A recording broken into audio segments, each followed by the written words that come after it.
وأخلص نيتي دوما لرب واحد ديان بروح ملؤها طهر وقلب كله إيمان. الحمد لله وكفى وسلام على عباده الذين اصطفى. أما بعد فأعوذ بالله من الشيطان الرجيم. بسم الله الرحمن الرحيم. وَإِذَا جَاءَكَ الَّذِينَ يُؤْمِنُونَ بِآيَاتِنَا فَقُلْ سَلَامٌ عَلَيْكُمْ كَتَبَ رَبُّكُمْ عَلَى نَفْسِهِ الرَّحْمَةَ أَنَّهُ مَنْ عَمِلَ مِنْكُمْ سُوءًا بِجَهَالَةٍ ثُمَّ تَابَ مِنْ بَعْدِهِ وَأَصْلَحَ فَأَنَّهُ غَفُورٌ رَحِيمٌ. وقال النبي صلى الله عليه وسلم: كل بني آدم خطاؤون وخير الخطائين التوابون، او كما قال عليه الصلاة والسلام. رمضان المبارک کا مقدس مہینہ ہے. اللہ کی رحمتیں جھوم جھوم کر آ رہی ہیں اور اللہ کی رحمتیں اپنے بندوں پر نازل ہو رہی ہیں. اللہ نے یہ مہینہ نیکیوں کے سیزن والا مہینہ بنایا ہے. اللہ کی خصوصی رحمتوں کے حصول کا یہ مہینہ اللہ نے قرار دیا ہے. یوں تو شب و روز اور دن رات ہر وقت اللہ تعالیٰ کی رحمتیں اپنی مخلوق پر برستی ہیں، لیکن ان دن اور رات میں بھی خاص طور سے تہجد کے وقت میں اللہ کی رحمتیں اپنے بندوں کی طرح متوجہ ہوتی ہیں. اور اس کے بعد رمضان کا جب مہینہ آتا ہے تو پھر رمضان کے مہینے میں ہر لمحہ، ہر آن، ہر ساعت، ہر منٹ اور ہر سیکنڈ خصوصی رحمتیں اور اللہ کی طرف سے انعام کی بارشیں نازل ہوتی ہیں. اور رمضان کے مہینے میں بھی جب شب قدر آتی ہے تو پھر شب قدر میں اور ان مبارک راتوں میں تو اللہ کی رحمتوں کے نزول کا کیا پوچھنا کہ اللہ تعالیٰ اپنے بندوں کو خصوصی نوازشات سے نوازتا ہے، انعامات سے نوازتا ہے، اپنی خاص رحمتیں اور برکتیں اپنے بندوں پر نازل کرتا ہے. لیکن یہ اللہ کا بندہ اللہ کا کھاتا ہے، اللہ کا پیتا ہے، اللہ کی طرف سے مستعار زندگی لے کر آیا اور زندگی گزار رہا ہے، لیکن اللہ کا کھا کر اللہ سے بغاوت کرتا ہے، اللہ کا دیا ہوا پی کر اللہ کے احکام سے سرتابی کرتا ہے، اللہ کی عطا کرتا زندگی گزار کر اللہ کے احکام سے نافرمانی کرتا ہے.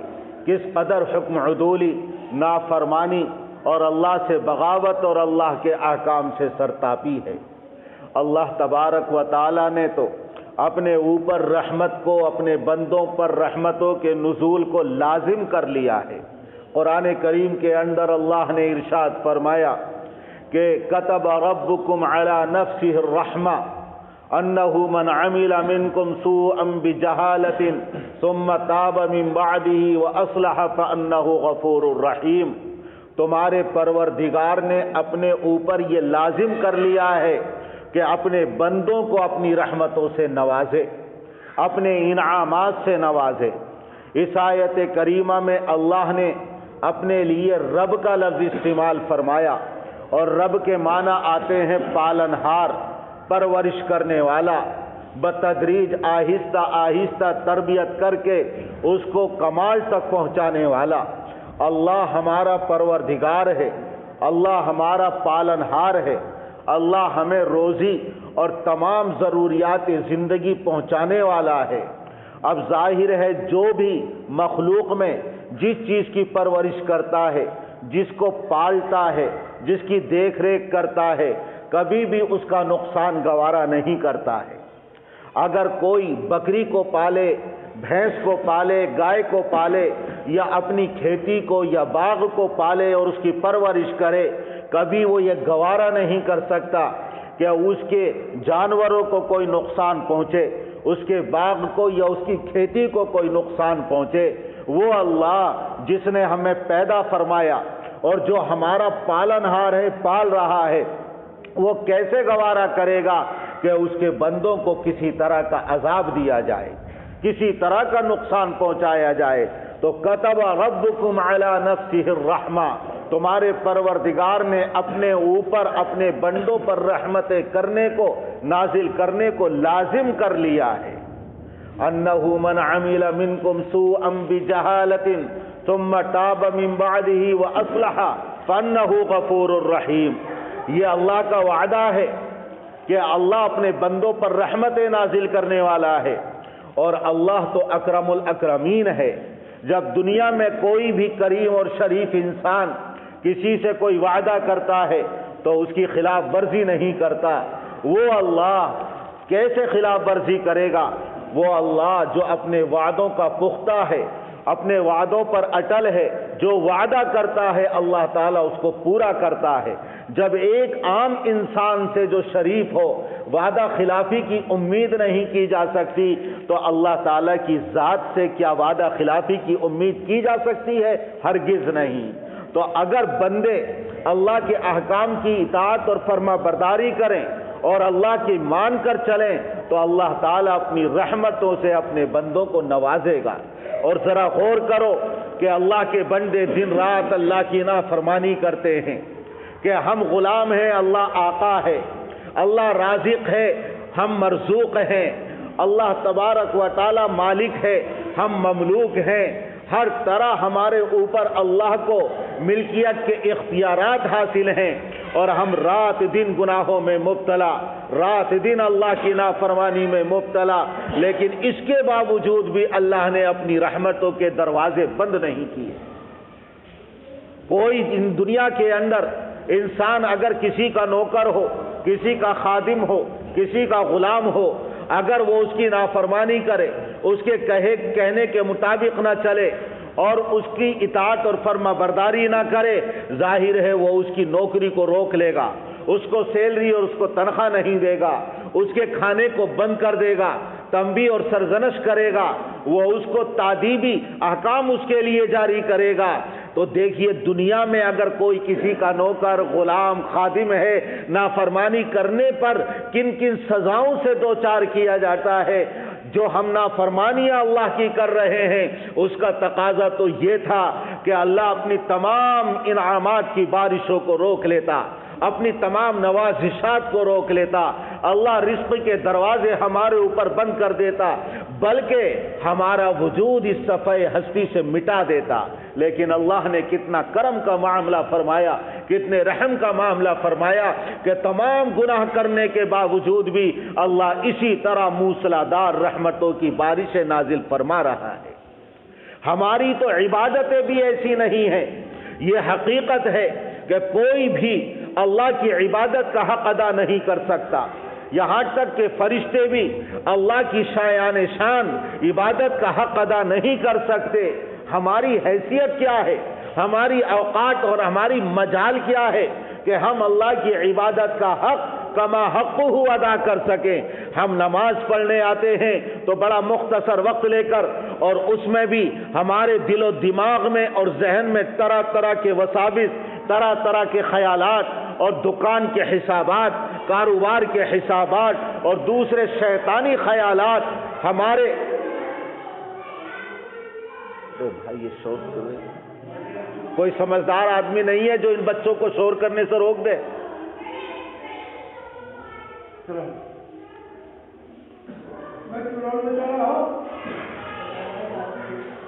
اسی لیے حدیث میں آیا ہے جنبوا صبیانکم و مجانینکم عن المساجد، بچوں کو اور پاگلوں کو مسجدوں سے دور رکھو۔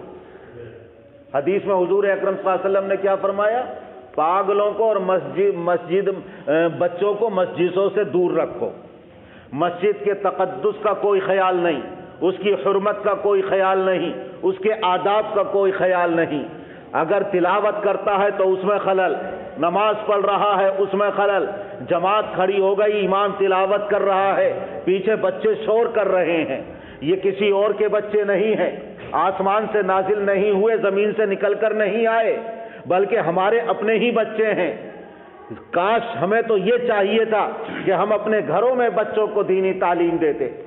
ماں باپ کا ادب جس طرح سکھایا ہے، ہم اللہ کے آداب، قرآن کے آداب، مساجد کے آداب، عبادت کے آداب تمام اس کو سکھاتے.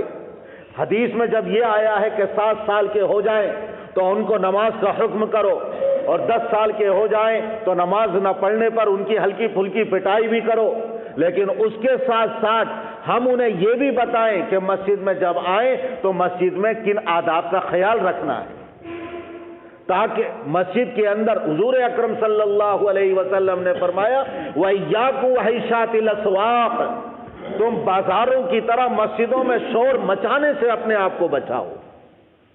یہ بچے اگر نیکی کا عمل کرتے ہیں تو وہ والدین کے نامہ اعمال میں لکھا جاتا ہے. یہ بچے جو نابالغ ہیں ان کا نامہ اعمال بالکل صاف ہے، ستھرا ہے، ان کے نامہ اعمال میں کوئی گناہ نہیں. اگر یہ قرآن کی تلاوت کریں گے، نماز پڑھیں گے تو اس کا ثواب تمہارے نامہ اعمال میں لکھا جائے گا. تسبیح کریں گے، ذکر کریں گے، اللہ کو یاد کریں گے، اس کا ثواب تمہارے نامہ اعمال میں لکھا جائے گا. لیکن یہ بھی حقیقت ہے کہ اگر ہماری لاپرواہی اور ادب نہ سکھانے کی بنا پر اور دینی تعلیم نہ دینے کی بنا پر کوئی گناہ کریں گے تو اس گناہ کا گناہ بھی ہمارے نامہ اعمال میں لکھا جائے گا. اس لیے اس چیز کا بڑا خیال رکھنا چاہیے کہ بچوں کو گھروں میں ان تمام چیزوں کو ہم سکھائیں. یہ ہماری ذمہ داری ہے. والدین کے اوپر اولاد کے اتنے حقوق قرآن اور احادیث شریفہ کے میں بیان کیے گئے ہیں کہ ان کو ادب سکھاؤ، دینی تعلیم سکھاؤ، اخلاق سکھاؤ، ہر ایک کا ادب ان کو سکھاؤ اور ہر ایک کا حق ان کو سکھاؤ. لیکن ہم نے صرف اپنی ذمہ داری سمجھ لی ہے کہ ہم اپنے آپ کو بچا لیں. ہم نمازی بن گئے، ہم نے گویا کہ حق ادا کر دیا. قرآن میں بتایا گیا قوا انفسکم واہلیکم نارا، قوا انفسکم، اپنے آپ کو بھی جہنم سے بچاؤ، واہلیکم، اور اپنے اہل کو. کیا ہمارے بچے ہمارے خاندان میں، ہمارے گھر میں، ہمارے اہل میں آتے نہیں ہیں؟ قرآن میں ذمہ داری کس کے اوپر ڈالی گئی ہے؟ اپنے بیوی بچوں کو جہنم کی آگ سے بچانے کی والدین کے اوپر ڈالی گئی ہے. اس لیے اس کا بڑا خیال رکھیں. بڑے ادب کے ساتھ آپ کی خدمت میں یہ گزارش ہے اور یہ عرض ہے کہ جب ہم گھروں میں پہنچیں تو 5-10 منٹ کا وقت اپنے بیوی بچوں کو بھی دے دیں اور بٹھا کر ان کو بتائیں کہ بیٹے جب نماز پڑھنے کے لیے جاؤ تو شور مت کرنا، قبلہ رخ ہو کر بیٹھنا، ذکر میں مشغول رہنا، قرآن کی تلاوت کرنا، درود شریف پڑھنا، تمہاری آواز سے کسی کی عبادت کے میں خلل واقع نہ ہو جائے، انتشار پیدا نہ ہو جائے. تم گناہ کرو گے لیکن اس کا گناہ میرے نامہ اعمال میں لکھا جائے گا. کیا تم اس بات کو پسند کرو گے؟ اولاد کو سمجھاؤ کہ بیٹے تمہارے سامنے مجھے جہنم میں جلایا جائے، مجھے تمہارے سامنے مارا جائے، میں تمہارے سامنے کوئی پولیس میری پٹائی کرے، گوارا کرو گے؟ اگر تم گناہ کرو گے، نافرمانی کرو گے تو اللہ کی پولیس فرشتے میری پٹائی کریں گے. تم گناہ کرو گے تو جہنم میں اللہ مجھے عذاب دے گا تمہارے گناہوں کی وجہ سے. ہم 5-10 منٹ اگر چاہیں تو اپنے بچوں کو بٹھا کر اس طرح سمجھا سکتے ہیں. پھر دیکھیے کتنے باادب بنیں گے، ہماری آنکھوں کا نور اور دل کا سرور بنیں گے، اور محلے والے بھی کہیں گے کہ یہ کس کے بچے ہیں، بڑے خوش نصیب، بڑے با ادب ہیں. واقعی اولاد ہو تو ایسی ہو جیسے اللہ نے اس شخص کو اولاد عطا فرمائی ہے. اللہ عمل کی توفیق عطا فرمائے. بہرحال میں یہ عرض کر رہا تھا کہ دیکھیے ہم میں سے کوئی شخص بھی ایسا نہیں ہے جو پاک بازی کا دعویٰ کر سکے، جو یہ دعویٰ کر سکے میں گناہ ہوں. صرف فرشتے معصوم ہیں یا انبیاء کرام علیہم السلام کا طبقہ معصوم ہے. اس کے علاوہ حدیث میں اللہ کے رسول صلی اللہ علیہ وسلم نے ارشاد فرما دیا کل بنی آدم خطاؤن، تمام انسان گناہگار ہیں لیکن وخیر الخطائین التوابون، تم میں سب سے بہتر گناہگار وہ ہے جو اپنے گناہوں پر ندامت کے پشیمانی کے آنسو بہا کر اللہ کو راضی کر لے اور اپنے گناہوں کو دھو ڈالے اور اپنے اللہ کو راضی کر لے. سب سے بہترین گناہگار اللہ کے یہاں یہ ہے. ایک حدیث میں فرمایا گیا کہ اگر تم گناہ نہیں کرو گے تو اللہ ایک ایسی مخلوق پیدا کرے گا کہ جو گناہ کرے پھر اللہ سے توبہ کرے، استغفار کرے اور پھر اللہ ان کو معاف کرے، کیونکہ اللہ غفار ہے، اللہ غفور ہے. اللہ کی صفت غفاریت کا ظہور کب ہوگا؟ جب ہوگا کہ جب بندے گناہ کریں اور اس سے توبہ اور استغفار کریں. بہترین گناہگار اللہ کا بندہ وہ ہے جو گناہ کر کے فوراً نادم اور پشیمان ہو جائے اور اللہ سے اپنے گناہوں پر توبہ اور استغفار کرے۔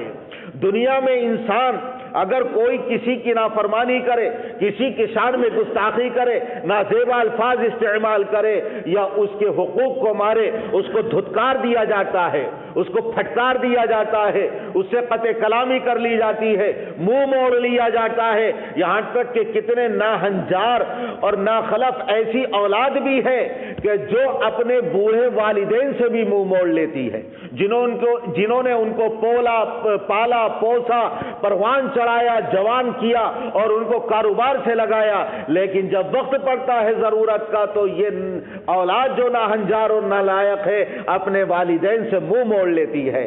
لیکن ایک ذات ہے کہ اس کی تم نے نافرمانی کی، اس کی حکم دولی کی، اس کے احکام سے بغاوت کی، لیکن اگر آپ ندامت اور پشیمانی کے آنسو بہا کر اس کی بارگاہ میں آئے اور اس کو راضی کر لیا تو وہ فوراً اپنی رحمتوں کے ساتھ تمہاری طرف متوجہ ہوتا ہے، اور وہ ذات ہے اللہ کی۔ وہ اللہ شرک کو بھی معاف کر دیتا ہے جو بندہ شرک سے توبہ کر لے۔ اگر زانی ہے زنا سے توبہ کر لے تب معاف کر دیا، شرابی ہے شراب سے توبہ کر لی تب معاف کر دیا، بڑے سے بڑا گناہ کر لے کوئی بھی اللہ کا بندہ اور اللہ سے توبہ کرے، اللہ منہ نہیں موڑتا۔ یہاں تک کہ اگر 70 80 90 سال کا بوڑھا ہو گیا اللہ کی نافرمانی کرتے کرتے اور کوئی بھی لمحہ ایسا نہیں گزرا جو اس نے اللہ کی نافرمانی میں اور اللہ کے قہر اور غضب میں نہ گزارا ہو، لیکن اسے جب ہوش آتا ہے، جب اس کی آنکھوں کی بینائی کمزور ہو گئی، ہاتھ پیروں میں راشا پیدا ہو گیا، اس کی کمر جھک گئی، چلنے کے قابل نہیں رہا، سب مخلوق نے منہ موڑ لیا، لیکن اسے اب تنبہ ہوتا ہے کیوں نہ میں اللہ سے توبہ اور استغفار کروں، اور وہ اللہ کے دربار میں آ کر جب توبہ کرتا ہے تو اللہ کی رحمت ہے اس کی طرف یہ کہہ کر متوجہ ہوتی ہے، اور اللہ فرماتا ہے اے بندے تو نے میرے دربار میں آنے میں تاخیر اور دیر تو کی ہے، لیکن اب میری رحمتیں تیری طرف متوجہ ہونے میں دیر نہیں کریں گی، اور اللہ کی رحمتیں آگے بڑھ کر اس کو اپنی آغوش میں لے لیتی ہیں۔